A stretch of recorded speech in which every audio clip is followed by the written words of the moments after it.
এই যে কাবাগর, এটি একটি জান্নাতের বাগান। এখানে পৃথিবীর সব প্রান্তের মানুষ গভীর আবেগ এবং ভালোবাসা নিয়ে এখানে আসতেছে।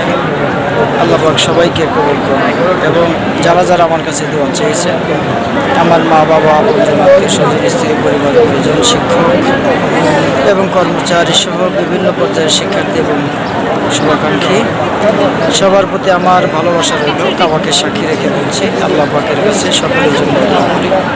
আল্লাহ পাক সকলের নেক এবং জায়েজ আশাগুলো কবুল করুন। সবারই সমস্যাগুলো, কোনো সমস্যা শারীরিক, মানসিক, আর্থিক, সামাজিক যত সমস্যা আছে আমার সহ সকলে দূর করে দিন এবং সর্বোপরি কল্যাণকর ইসলামিক আল্লাহর মনোনীত জীবন ব্যবস্থা করে আমাদের অবিচল থেকে ইমানের সাথে মৃত্যুদান করুন। আমিন। আসসালামু আলাইকুম ওয়া রাহমাতুল্লাহ।